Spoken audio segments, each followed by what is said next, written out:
नमस्कार दर्शक बंधु मु वास्तुविद भागीरथी बिंधाणी एवं वास्तु संदेश चैनल को आपको स्वागत करुच्ची। जो दर्शक बंधु मैंने मोर वास्तु संदेश चैनल देखुं लाइक शेयर सब्सक्राइब करूँ जहाँफल मोर उत्साह उत्पन्न बढ़ी रत्स आपण सम्मुखें यहपरी वास्तु ज्योतिष संबंधी तथ्य किसी उपस्थापना करुँगी। आज आम जाना कौन लिखाई ना जीविका निर्णय। हाँ दर्शक बंधु गत किसी एपिसोड्रे टॉपिक उपर ऑलरेडी वीडियो हो सारी किंतु आज आपण सम्मुखें माने किसी आपंकर ज्योतिषर किसी ज्ञान नथिले मध्य भी छोटिया केतेटा दुई तीन जिनस कहबी यदि आपन ताकू देखुछंती ठीक से बुझीपारे आ अनुसार आपणकर कौन जीविका निर्णय करें। आउ गोटे उदाहरण स्वरूप गोटे जन्मकुंडली नहीं आपड़ कि तथ्य देवी आप सहजरे बुझीपारे। आत्स या उपरे आउ गोटे दुईटी वीडियो कले कौन हम आपणकर जो रहा सर्बल रहा कि आपणकर जहाँ रहा दशमांश चक्र रहा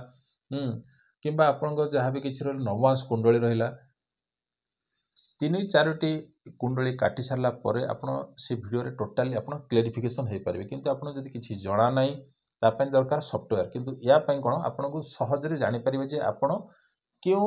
कार्य करिवे अर्थात आपनकर कर्म माने कोन चाकरी सहित व्यापार करिवे कि व्यापार खाली करिवे किंबा कोन कि चाकरी करिवे ता ऊपर आपन सहजरे बुझी पारिबे। हाँ दर्शक बंधु देखंतु इटा हला आपनकर गोटे उदाहरण स्वरूप जन्मकुंडली तापाई कौन दरकार ना प्रथमत हूँ तीनोटी राशि को देखिए कौन कौन ना चर राशि स्थिर राशि दुई स्वभाव राशि कौन कौन ना चर राशि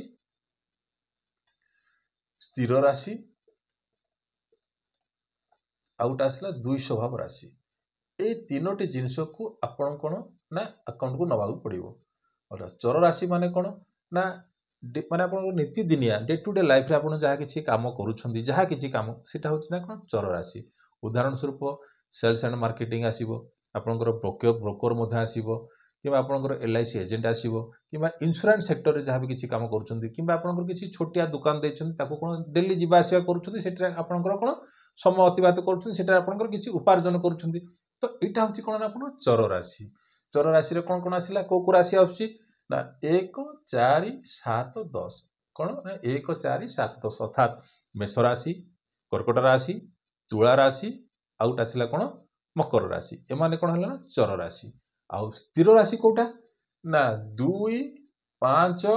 8 11 अर्थात वृष राशि सिंह राशि बिछा राशि आउ कुंभ राशि। अर्थात स्थिर राशि माने कौन से माने फैक्ट्री रे हो कि कौन ऑफिस क्षेत्र रे हो कि कौन व्यापार क्षेत्र रे एटा कौन ना परमानेंट से माने सेटा को कौन काम करूछंती जोटा कि स्थिर राशि। आउ अपन द्वि स्वभाव राशि कोटा ना 3 6 9 12 3 6 9 12 अर्थात कौन ना अपन मिथुन राशि तापर कन्या राशि धनु राशि आउ मीन राशि एमाने कौन करती ना आपनकर लेक्चर होती कि प्रोफेसर हूँ कि टीचर हूँ कि किसी आपंकर जब जमीबाड़ी अच्छी से दायित्व बुझाबुझी करूँ तत्सहित चर राशि आउ स्थिर राशि वर्क करती कौन द्वि स्वभाव जदि राशि अधिका ग्रह जो राशि कहया कथा है जो राशि अधिका ग्रह अच्छा जन्मकुंडली रे सही अनुसार आपण कौन करेंगे निजर जीविका माने कौन बाछिबे। अर्थात आपण काम माने सरकारी चाकरी करि पारंतु किबा आपनकर कोनोसी काम करि पारंतु किबा आपण किछि व्यापार मध्य करि पारंती। तो एटा हला आपन बुझेली चर राशि स्थिर राशि द्वि स्वभाव राशि रे कोन होछ ना चर सहित कोन स्थिर मिसी गला माने जहा कथा कहिले चर सहित कोन स्थिर मिसी गला एटा हला द्वि स्वभाव राशि। ले जीवा हम जन्मकुंडली रे देखिबा हमर 1 4 7 10 1 माने देखिबा एई भाव रे आपनकर लग्न कुंडली जहा भी थाउ आपन कौन खोजे ना 1 4 7 10 एमाने कौन होछ ना चर राशि। आपन जन्म कुंडली देखिबे 1 4 7 10 रे क्यों ग्रह बसछि आमे देखिबा 1 4 7 10 रे क्यों केतरा ग्रह बसचंती 1 रे केही नाही 4 रे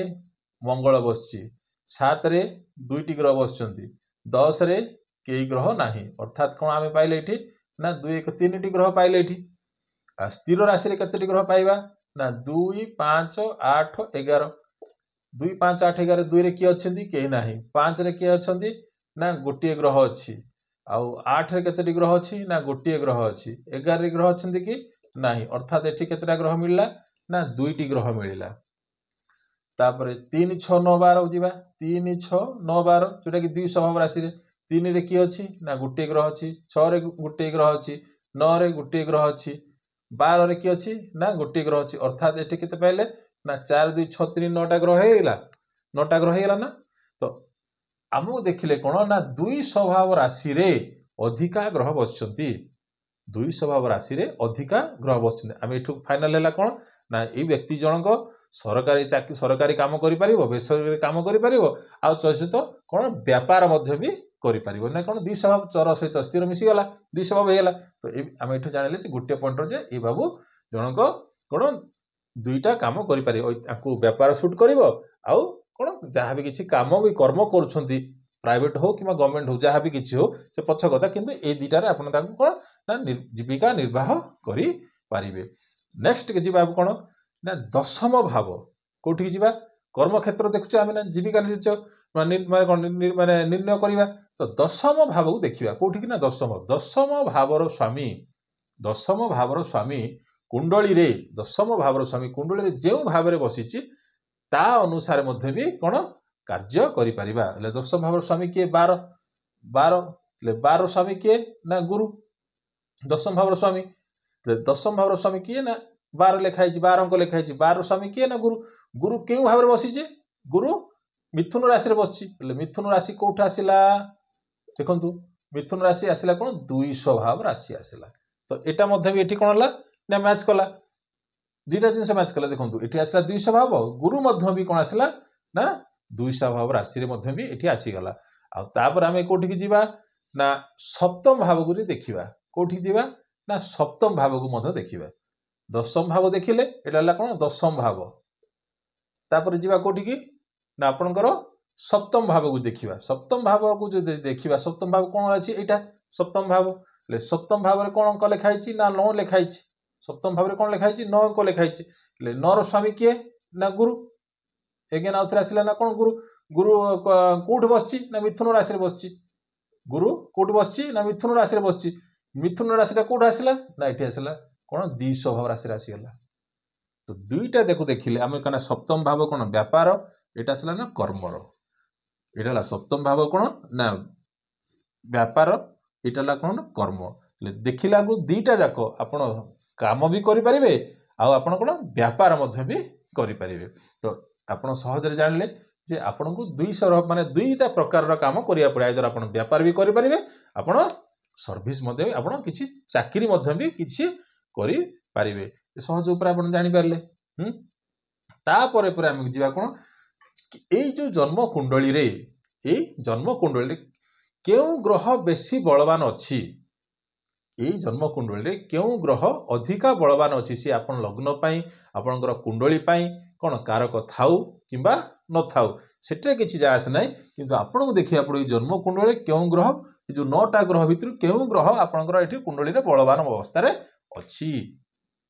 तो बलवान किमि जानिबा ता पाई दरकार कोन अंश बल दरकार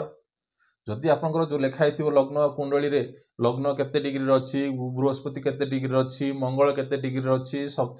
शनि केते डिग्री रे अछि राहु केते रे अछि शुक्र केते रे अछि रवि केते ए सब जिंस देखा जाय ता भितरु जेउ ग्रहर अंश बल अधिका थिबो ताकू बाछिबे ता परे परे कोन हबो ना जानले जे एई कुंडली रो एई ग्रह अधिका बलवान अछि ता अनुसार हमकु कोन करिया पड़िबो जीविका निर्णय करिबा को पड़िबो ता परे परे आसीबो कोन ना षडबल अर्थात जदि आपण सॉफ्टवेयर थिबो षडबल माने केउ ग्रह षडबल रे बलवान अवस्था रे अछि एक नंबर जेमति कि 1 रु 7 भितर जो ग्रह रहिले तांको भितरु केउ ग्रह अधिका बलवान अछि माने 1 नंबर रे की अछि 2 नंबर रे की अछि 3 नंबर रे की अछि तापर हम सेठु विचार करिबा जदि 1 नंबर रे जो ग्रह अछि सेई अनुसार हमकु कोन करिया पड़िबो ना सडबल रे एई ग्रह को नबा पड़ियो ता ऊपर हमकु चिंता करिया पड़ियो जे एई क्षेत्र रे हमें जाई परिबा आपन बुझिली सडबल ऊपर कहिली तापर सप्तम कथा कहिली तापर दशम कथा कहिली जदि ता परे परे आउथरे जीवा कोन ना आपणकर कोन हबो ना दशम भावर स्वामी जदि पीड़ित अवस्था थिबो तापर दशम भावर जदि पीड़ित अवस्था थिबो ता सहित जदि तृतीय भावर आउ तो सहित तृतीय भावर स्वामी जदि पीड़ित अवस्था थिबो ताहले सेटा को मध्य आमे कोन कोन काटी परिबा ता सहित जदि सेटा कोन माने चाकरी क्षेत्र रे देखा जाए आउ एटा जो देखिबा आपनकर कोन जे व्यापार क्षेत्र जो देखिबा व्यापार क्षेत्र रे सप्तम भाव को देखिबा सप्तम भावर स्वामी जदि पीड़ित अवस्था रे थिबो आउ ता सहित कोन देखिया पड़िबो ना षष्ठ माने द्वादश भाव को देखिया पड़ियो द्वादश भावर स्वामी जदि पीड़ित अवस्था रे थिबो ताले एतिकी जिंस को नेक्स्ट एपिसोड आपन को मु बतेबी जोटा कि आपनकर नवमास कुंडली आ आपनकर रहिला आपनकर कोन षडबल आउ आपनकर रहिला दशम नवमास कुंडली एतिकी जिनस आपन को नेक्स्ट एपिसोड आपन को बतेबी किंतु ता पूर्व आपन देखिया पड़िबो आउ गोटे शॉर्टकट मेथड अछि लग्न ठार देखिया पड़िबो दशम घर गणिया पड़िबो चंद्र ठार गोटे दशम घर गणिया पड़िबो तापर आसिला चंद्र ठार मध्य देखिया दशम घर ए तीनटा भितरु जहार जो ग्रहर बलाबल बेसी अछि जन्म कुंडली रे सेही अनुसार मध्य भी आपनकर जीविका निर्णय करि परिबा तो ए तो थिला आजर टॉपिक नेक्स्ट एपिसोड आपन को मु बतेबी ए नवमास कुंडली आ दशमास कुंडली उपरे आउ किछि तथ्य देले आपन ए चैप्टर टा कोन हबो टोटली संपूर्ण रूपे क्लियर होई जिवो रहिली नमस्कार।